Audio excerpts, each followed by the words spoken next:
pledge allegiance. I pledge allegiance to the flag of the United States of America and to the republic for which it stands, one nation, under God, indivisible, with liberty and justice for all.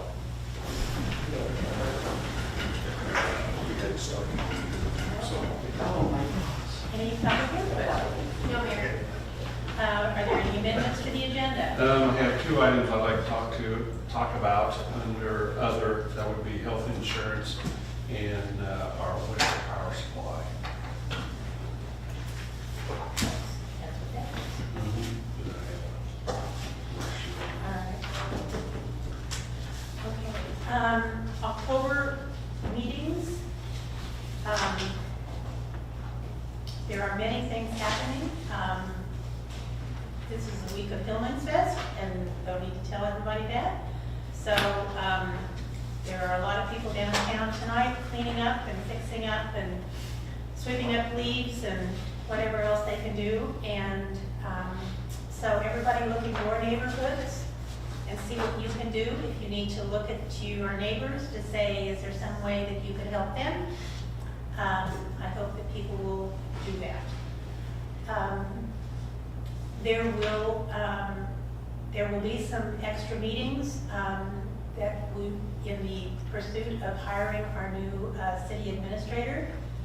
And so, City Council, please stay apprised of when you are contacted about coming to those meetings, and remembering that the week of October 25th, that last week in October, is hopefully when we're going to be doing interviews. So look at your calendars. It's going to be kind of an intense time right there. I don't have any other others. Just a lot of people in town this week. Help out wherever you can. One of the things that we talked a lot about in ad hoc this morning was trash. And trash, just look at what's happening on our regular weekends. And those trash cans are overflowing downtown. So help out. Pick up trash wherever you can, and keep our little town looking pretty. So, all right. Do I hear approval for the consent agenda? So moved. Second? Second. Seconded, Roxy? I know. Ethan? Yes. Mark? Yes. Rick? Yes. Kirsten? Yes. Blake? Yes. Betty? Yes. Consent agenda is approved. Are there any appointments? No appointments, no report for planning and zoning, no old business. Okay, moving right along, Rural Fire District Number 8 agreement. David? Good evening. All right, the agreement between the City of Lindsborg and the Rural Fire District Number 8 is reviewed and updated annually. The agreement states that the city provides services and vehicle storage for the Rural Fire District, as well as the payment to volunteer firefighters for rural fire runs. In return, the Rural Fire District pays a fee to the city for these services, plus a set amount for fire runs. So proposed in the agreement, in the 2022 agreement, are the following changes from 2021. There's a 3% increase in the city provided service and vehicle storage, so the amount of increase goes from $8,650 to $8,900 annually. There's a 33% increase in payment to volunteer firefighters for rural fire runs. The amount increases from $13,000 to $17,300. And then 33.33% increase for each fire run made in excess of 40 runs. This annual agreement has already been approved by the Rural Fire District Number 8. And just to give some background as far as why is the payment amount increasing, it's because the rural is going to pay $20 per run versus their $15 that they were doing prior. At the next council meeting, we will be bringing the same thing to you guys to increase the fire run from 15 to 20, but today we just wanted to get the rural fire agreement approved. So the motion that I'm asking for is to approve the 2022 agreement between the City of Lindsborg and the Rural Fire District Number 8. Do I hear a motion to approve? So moved. Second? Second. Moved and seconded. Any discussion? On the funding source, it says revenue will be received by rural fire district? Should that be by or from? From. Okay.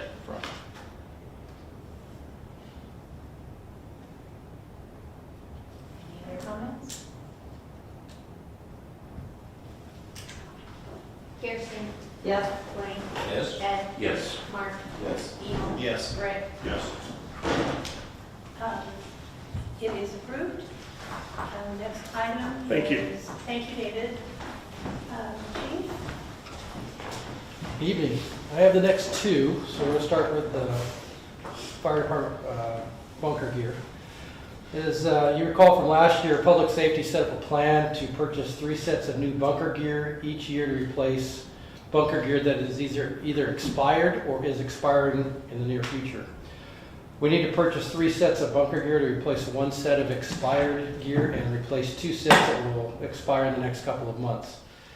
We've obtained 3 quotes for the gear, and we are recommending to go with the gear from Ed Feld Equipment in the amount of $5,866.20. So I'm asking to approve the purchase of 3 sets of bunker gear from the Ed Feld Equipment Company in the amount of $5,866.20. All right, do I hear a motion? So moved. Second? Second. Discussion?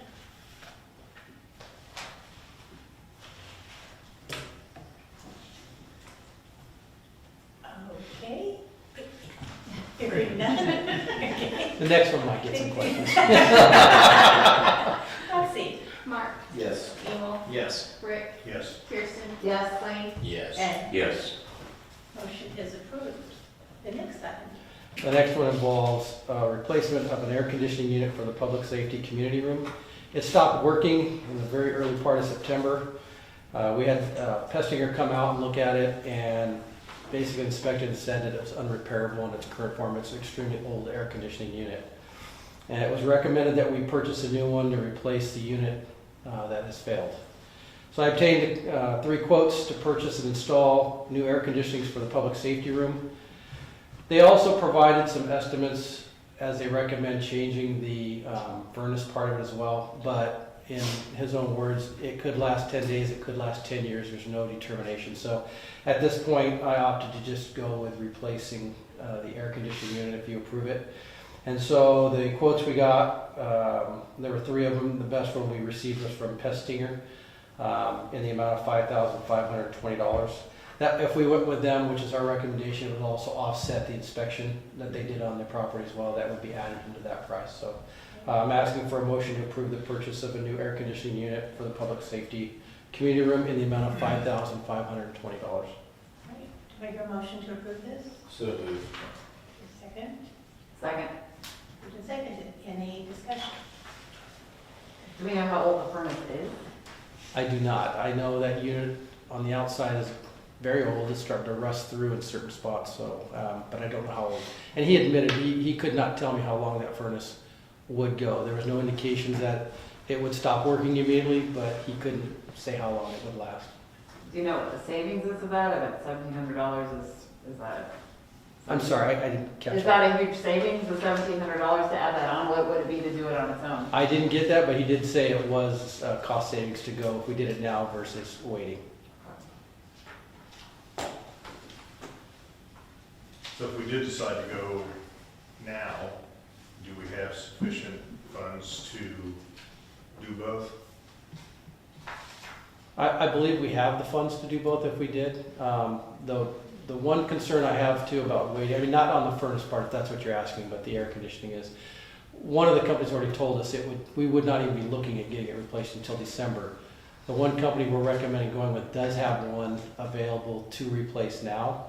If we wait, besides the parts and possibly not getting them even longer delayed, but we're also looking at possibly a change in price as well. So to add on the furnace, you just 1705 to the 5520. Correct. And I think that was in the quote it has them both combined, I think, as well.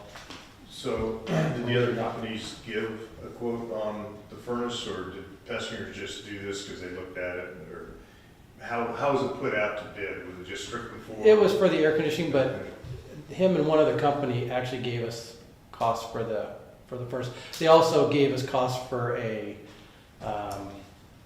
3-prong and 1-prong, but they're recommending the 3-prong device, which is what we have now. Or 3-phase or single? 3-phase or 1-phase, correct. I kind of find it interesting that they quote you an 80% efficiency furnace instead. I mean, most people are way higher than that nowadays. Pesting, they have that building where they're by the, what used to be the chuck wagon or whatever. Yeah, I was asking because I know C&L was local, but I couldn't remember if that Pesting building, if they still use that or not.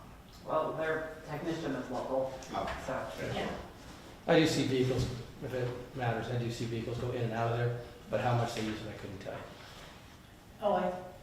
A lot. I mean, Yeah. I know a lot of people that use them and it's a local person, so. Yeah. Didn't CNL help us with another project in town for free? I don't Didn't they help fix the tourism building over there? Yes, they did. They provided a used AC at no cost. And they're $78 more. Pretty close. It's close, and then, But they didn't like I said, if we end up going with them, it's $78 more. If we go with Pestinger, it would also be, we wouldn't be charged the inspection fee, which I think altogether comes to about $160 difference. And how urgently do you need the AC fixed? I mean, is this, Well, given that we're getting ready to go into the colder, it's not a huge factor right now. But like I said, what will change come 6-7 months from now? I could tell the price will likely go up, but also the availability of parts may be exacerbated Did even more. C&L say if they had access to what? I believe both of them had said it would be C&L and I think it was Comfort is the other one, said it would likely be several months. Months? Yeah. C&L actually, I don't want to quote, Comfort was December, I believe. I think, what's the name? Comfort might have been weeks. I had that call, I did have that discussion, I just don't remember the exact time frame for them. So I don't want to say that it was months when it may not have been. I just know I do know when I talked to Pesting and I asked them, they said they had one available to bring in. So are we considering investing in a local company?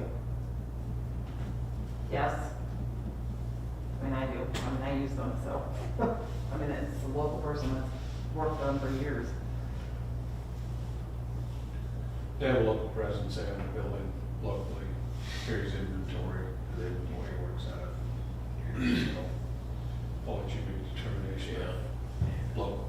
I really wish C&L had bid the furnace too. Because I mean, I feel like if you're gonna do the AC, you might as well do the furnace while you're there. Sure. That's what I did. I mean, I can go back if you'd like and ask them for that and get more specific. I don't have a problem with that.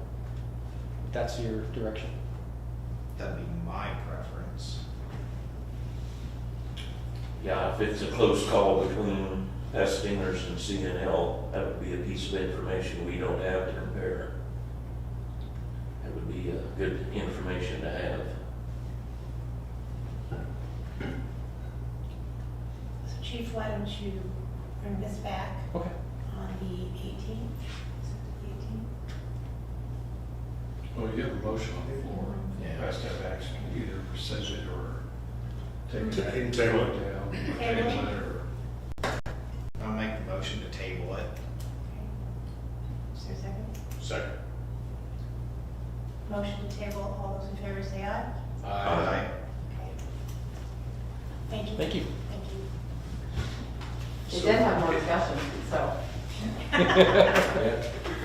When that does come up, if it does come up the next meeting, you need to make a motion to move it off the table and then vote on the item itself. And I would point out too, you already publicly stated the amount of the bid on the furnace from one company, which is going to be available to the second company. Can you call them right now? Yeah. Ask them if they're watching the meeting I live. If they say no, then say that's what you want me to do. Okay.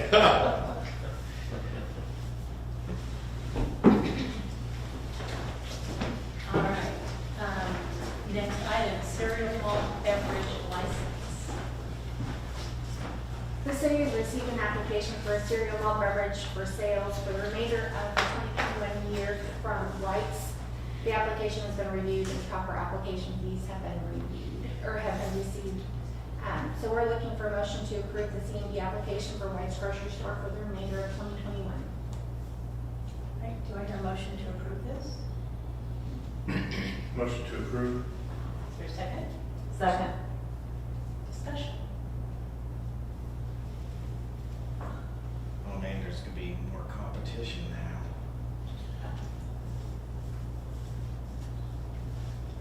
Any other discussion? Okay, Roxy. Ed. Yes. Blake. Yes. Kirsten. Yes. Rick. Yes. Mark. Yes. Emo. Yes. Motion is approved. Thank you. Next item, health insurance. Yes, not looking for any action on this, making you aware, the proposal for health insurance will be at the October 18th meeting. The sheet passed out is comparing what we currently have or what our renewal would be with Premium Claims Management, who's our third-party administrator, and then we have Blue Cross and Blue Shield that backstops our partially self-funded program. Then we have, actually, Kansas Municipal Insurance Trust is working on a health insurance pool. These are preliminary rates for Blue Cross and Blue Shield. In the spreadsheet, just compares the different options that are available. As a city right now, through Freedom Claims Management, we offer one program. Through the Kansas Municipal Insurance Trust, employees would have a choice of which program they would like to participate in under those 5 options. On the back side of the sheet is the premium cost for employee, employee spouse, employee children, and employee family, and then also the cost of dental, and then the total amount, and the monthly and annual premiums for those policies. This is more for information purposes right now, so what you see does not include what employees contribute to the program. That is also being examined as part of this process. I just want to get this in front of you now, since we're talking several different options, and make you aware of what we're looking at. So if there's any questions on that, I'd be happy to answer.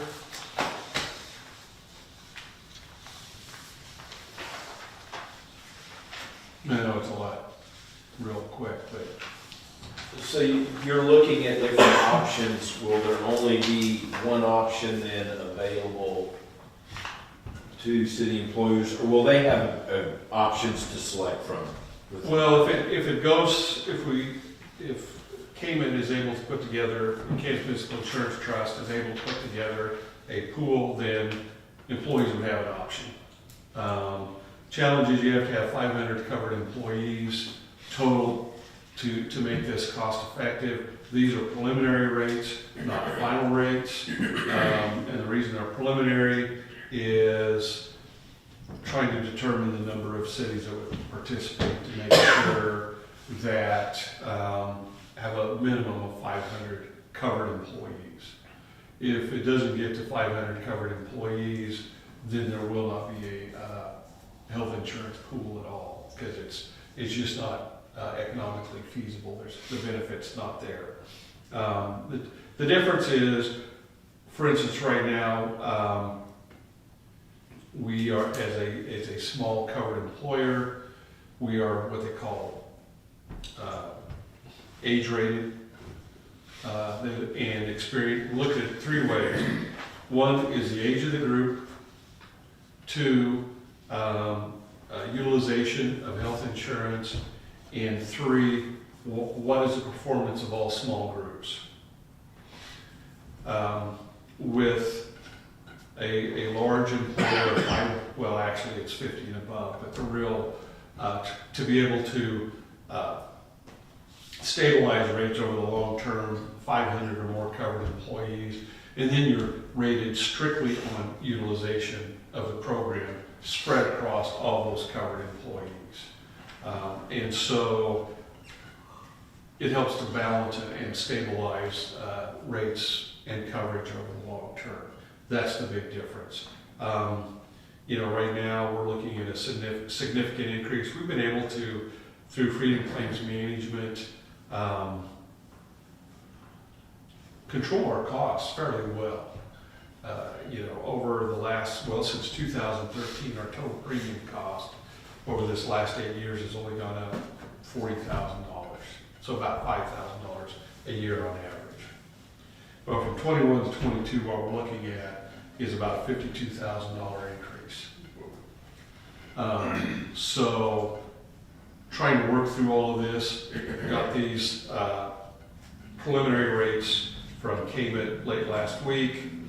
And so trying to work through what is still a quality program, because we do use health insurance as a recruitment and retention tool. Health insurance is changing so much that the way it's offered by employers is really changing. Some of them only will offer it for the employee, cover 100% of the employee, and then any additional is 100% the employee's cost. Some, for instance, if both spouses work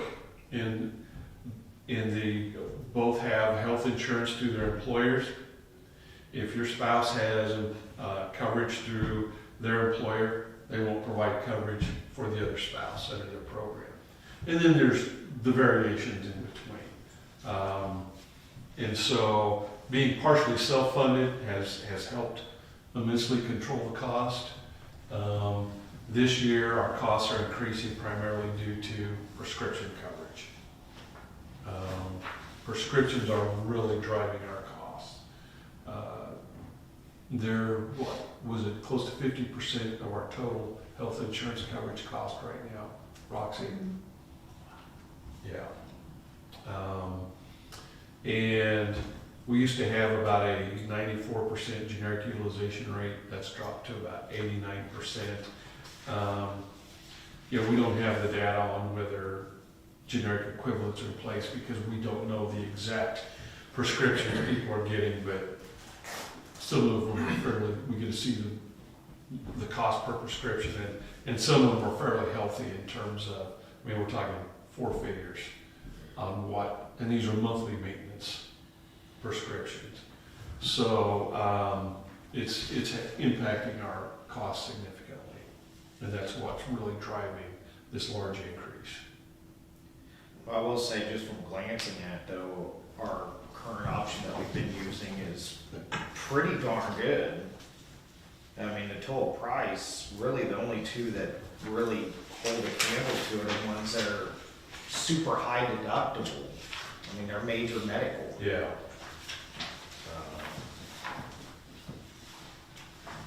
And those would also allow for a health savings account, and many times the employer will fund a portion of that health savings account. So that only reflects the premium cost. It doesn't reflect any contribution to a health savings account. I see.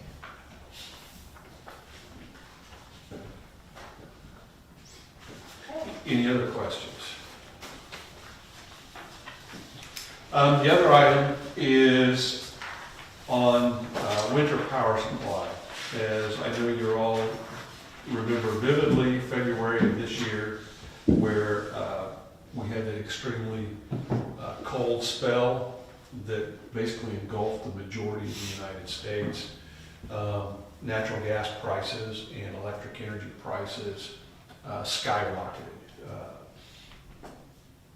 where Normally you're buying in the market power at $30 to $40 a megawatt hour. It was over $4,000 a megawatt hour. Our cost in February of 2020, or normal February cost about $160,000.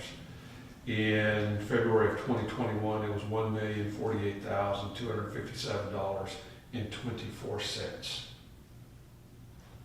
Right now, the market for natural gas is extremely volatile, and it's forecast to stay that way because of this past February's event. It's the level of uncertainty is really driving the market right now. It's less based upon supply and demand and more upon the uncertainty. Are we going to experience another event like that this winter? We are exposed to the market currently in the wintertime.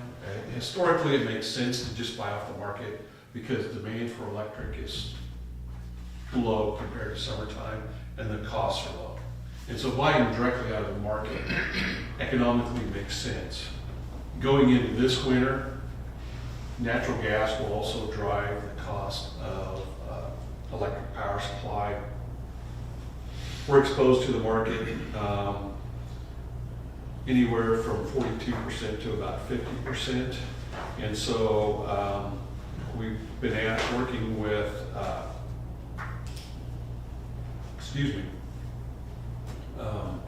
Kansas Municipal Energy Agency to get a contract so we can hedge our price, so we don't have as much exposure to the market. And what they're trying to do is lock in a power supply contract when the natural gas prices are going down.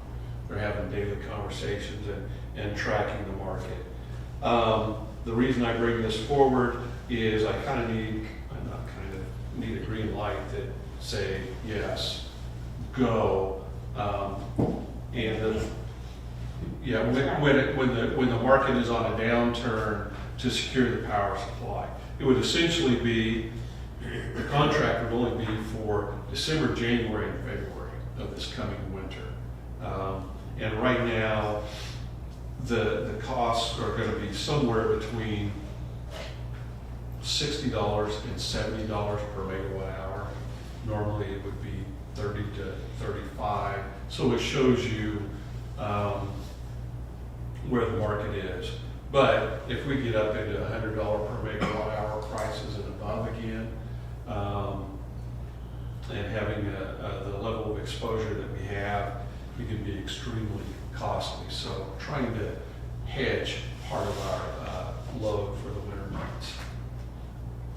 So really looking for permission to secure a short-term 1.1 megawatt purchase power agreement for the months of December 2021, January 2022, and February 2022. Are you looking for a motion? Or what are you looking for? Well, What's a green light, Greg? let's make a motion, and that'll be green light. Can't get much more green light than that. Okay, I'll make a motion. Of what Greg just said. Second. I'm sorry. Okay, discussion. So what you're saying is we could, even at the next meeting, the 18th of October, we still might not know for sure if it's still a volatile market. Oh, it'll still be a volatile market. I mean, even the futures market is volatile out through the winter months.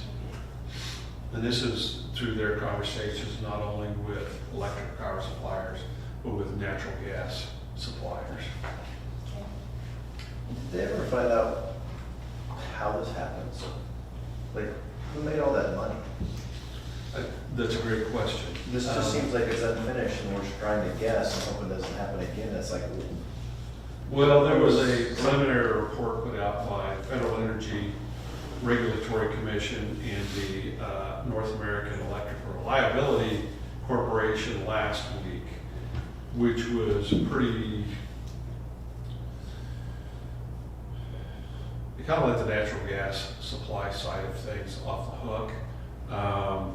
it was really driven in large part by the natural gas industry. It's not regulated, all the supply. Once it gets in the pipeline, it's highly regulated, but the natural gas wholesale market is not regulated at all.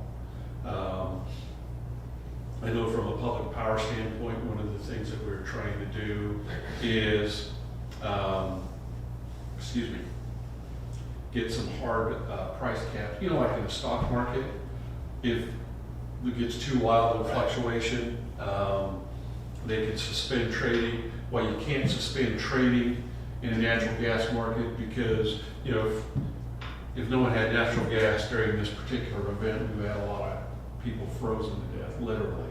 But at least if there were hard caps in place that prevented going from, $3 per MMBTU to $600 per MMBTU, that would at least control the impact. I think there's still efforts to try to unravel who made the money. And it's obvious someone made considerable money, but who that is still a big question. Just need to look to see who's buying private islands somewhere. Well, I think based off of the volatility and the uneasiness within that market, it makes sense to try to hedge what we can and firm down a rate that we can deal with. So that's my take on it. Okay, any more discussion? All those in favor of the motion, say aye. Aye. Those opposed? Okay, you were kind of gambling well. Good. You felt like that was a green light, right? It wasn't yellow. It was great. All right, are there any others? I want to also, I forgot to say, the hospital over the weekend started giving flu shots, the drive-through thing. And Holly, was it like over 200? I don't remember what this. It was well over 200. So they're going to be doing it again. So if you haven't gotten your flu shot, I had I had somebody approach me about the property that is literally a hole in the ground with a fence around it. What is the city gonna do about it? I think we all know which one I'm talking about. Of course we do. So, I'm here with another brother to say, what is the city going to do about it? Chris, do you want to give us an update? The property owner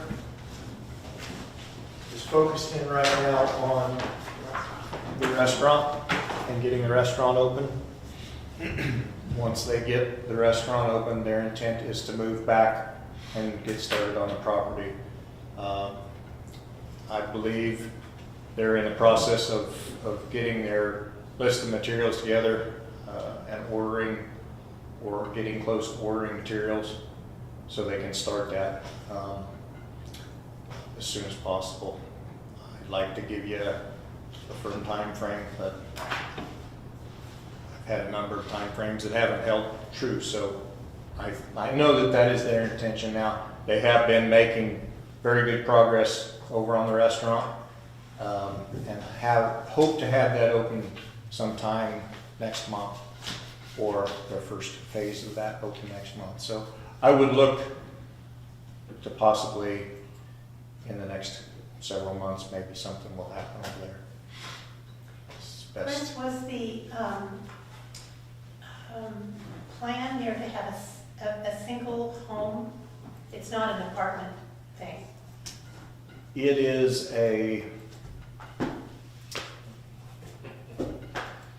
it's not a single family home. It's not. No. It is. So it's what is it? It's kind of, I think they're looking at it as a Airbnb with multiple rooms for rent within the structure. And that's already gone through P&Z and all that has been approved? Yes. Okay, Yes. okay. Sounds like they have a lot of sticks in the fire. Got a lot of things going on, yeah. The intent or the conversation, we had a meeting with the property owner to get them to put the fence up because this kept going on and on and on and on. The fence is a construction style fence that is of adequate safety standards to keep children away from it and will remain in place until the site is enclosed within the top of the foundation. So that will remain for that period of time. Thank you. Okay. That's your- Yeah, I guess. Okay, now you know what to tell them. Okay, I do? you tell them what Chris just said. They're working on it. They're working on it. They- Do I hear a motion to adjourn? So moved. Second? All those, did I hear a second? Yeah. Oh, okay, all those in favor say aye. Aye. Thank you, everyone. Enjoy Hillman's Fest.